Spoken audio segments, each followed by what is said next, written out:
Welcome back to video 3 of module 1. And on this video, I'd really like to unpack and gain a greater understanding of thoughts. We know from video 1 that our thoughts can lead to our feelings and our emotional responses, which then leads to our actions and the end results that we get. So I really wanted to start to focus on thoughts. And I asked the question, what are thoughts? If you really think about it, what are they? And thoughts are words and images that are in our mind. That's all they are. If you really step back and look at this in a different way, they are just words and images. Now, they might be past memories or experiences that we had, but when you put it all together, they are just words and images that our mind produces all the time. The challenge is when these words and images become stories and we start to give them meaning. Because when we start to give something meaning, that's where these emotional responses start to come, and then our physical reactions start to happen. It's because we give these thoughts meaning, and what I call we fuse with them. They become real in our reality, when really these stories are just words and images. Now, an understanding from this is our minds have evolved over thousands of years, and our primary objectives for our mind is to keep us safe and look for danger and to keep us comfortable. So we've evolved over thousands of years, and our brain is to look out for danger and give us the worst case scenario so we can be prepared.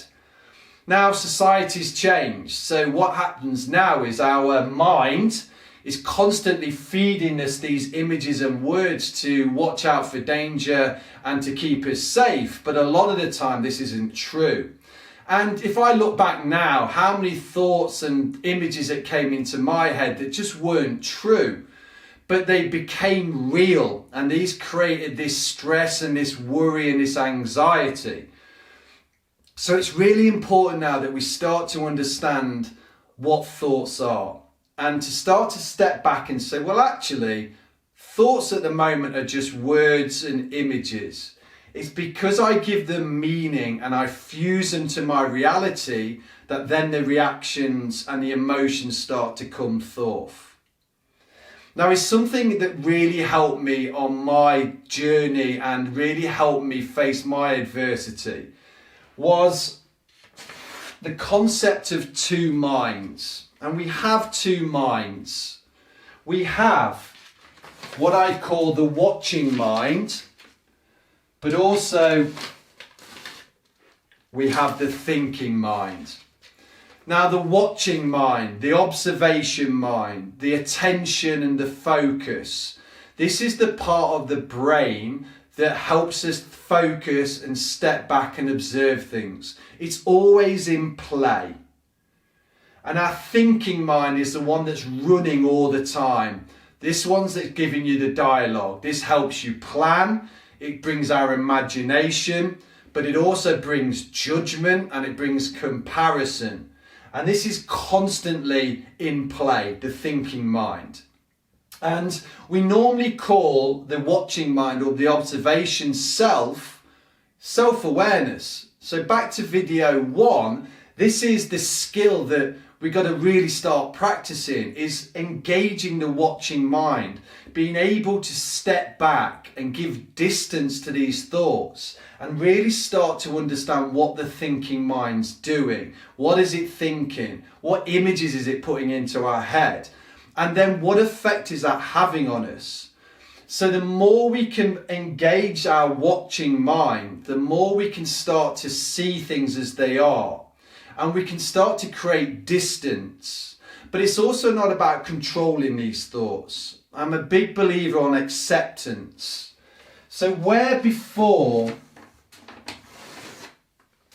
we've been fighting and struggling and, the concepts of think positive, do this, it'll all, change your thoughts and trying to suppress them. What I really want you to try and think about is, first of all, engage the watching mind, the self-awareness, what I call observe. And then accept. Accept the actual thought for what it is. It is just words and images. Create distance. So once you've improved this self-awareness and you see these thoughts, you can step back and you can accept, not fight it, not try to change it. These aren't control techniques. These are acceptance techniques. It's to say, so a trick I have is I name this thought. So a lot of thoughts that I used to have coming forth was, I'm not good enough. And this constant thought and this internal dialogue was just keep feeding me, John, you're not good enough, you're not good enough. And I used to connect to it and give it meaning. I used to fuse with that. And with that came worry, came fear and anxiety. Now what I do now, because I've engaged my self-awareness, is I observe this thought from a distance. I accept it. I say, here comes that I'm not good enough thought. So I name it. And when you do that, it loses its power. And I take some deep breaths if it's quite a powerful thought, but I step away from it. And what I've found over time through practice, that these thoughts just come by. They're like cars passing your window. They turn up, I observe them, I accept them for what they are, and then slowly they disappear. And what I do is, it's called diffusion, or I diffuse from this thought. I don't give it meaning. I accept it. I don't fight it. I think the realization is these unhelpful thoughts, and this is what I call them now, unhelpful. I don't name them negative or positive. I name them unhelpful or helpful. If a thought arises in my head and I observe it and I accept it and it's unhelpful to me, so this I'm not good enough thought keeps coming, I recognize it, I name it, I even sometimes thank you for turning up, and then I diffuse from it. And this is a constant.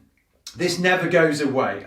We have to understand now that unhelpful thoughts are always going to come forth. That's the way our minds is evolved.